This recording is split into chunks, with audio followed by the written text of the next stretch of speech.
this video, I'm going to really dive into what even a digital nomad is, how I made the leap, and how you can do it too. Basically what happened is I went from a typical job in Chicago to working from anywhere in the world. Right now that means Cape Town, South Africa. You can see the great Table Mountain behind me. So here's the rundown. Okay, let me just get right into it. A digital nomad is someone who wants to work remotely while traveling full-time. Instead of being tied to an office, a cubicle, a specific geolocation, I work from anywhere with Wi-Fi and my laptop. This could mean a beach, a mountain cabin, or an Airbnb with less than overwhelming decor. And it's not just influencers living off of brand deals that are able to do this, believe it or not. Digital nomads are freelancers, they're business owners, they're remote employees. Typically anyone who has a job that can be done online with a computer, all right? As of 2024, there are around 35 million digital nomads worldwide, with about 17 million of them being from the US alone. In fact, 63% of employees say that remote flexibility is what's most important to them when they're looking for a job. This is the biggest desire for people that are in the job hunt right now. So how does this digital nomad thing actually work? All you need is a reliable laptop, a solid internet connection, and the right tools to do your job. This could mean cloud-based software communications like Slack or Zoom, or project management tools like Asana or Trello. You just need some kind of system in order to do your job and connection, all right? Many digital nomads are self-employed, with over half of them being business owners, and around 35% are working as freelancers or gig workers. Others have traditional jobs with just remote work options built in. In terms of housing, short-term options like Airbnb or co-living spaces designated for remote workers are among the variety of options. Some even house sit to save on costs. Community is really important as a nomad, I found. Co-working spaces are a great way to meet other nomads in the same position as you to stay, not only stay productive, but combat loneliness. There's tons of other online communities that are catered towards meetups for digital nomads.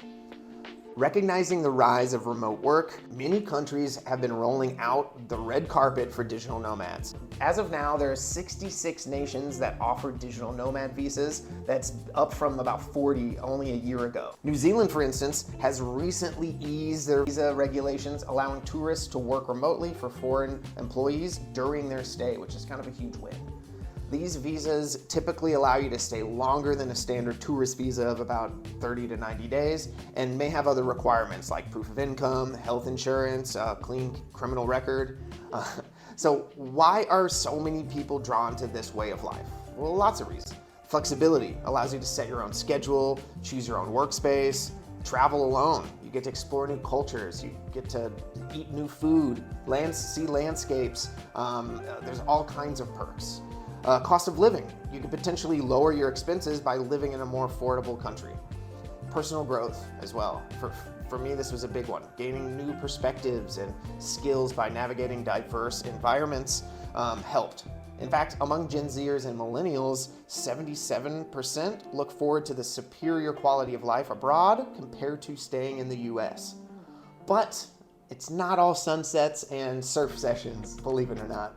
Stability can be huge. The constant travel can be tiring and may lead to burnout.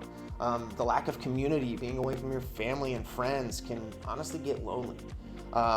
Work environment, finding productive workspace and habits while you're traveling can be really, really hard.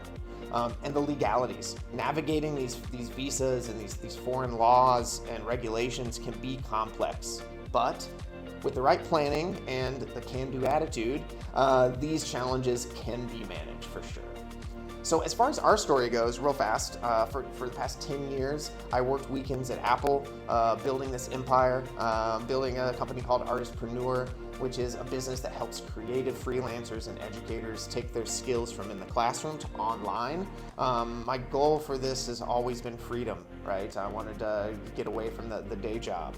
I stayed in Chicago waiting for the right time, and spoiler alert, that never came. The right time doesn't exist. So after a lot of hemming and hawing, I finally just broke down and quit my job. I sold all my stuff and I hit the road.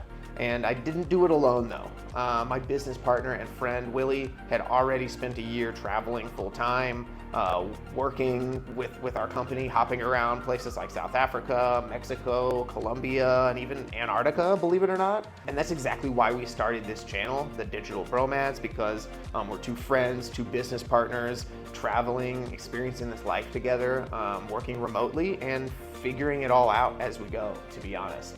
And we wanted to be able to show you what it's really like, the good, the bad, the ugly, and the amazing. So that's why I'm sharing this with you today, because I know that there's so many people that want to travel and also work and not sure how, and they feel stuck.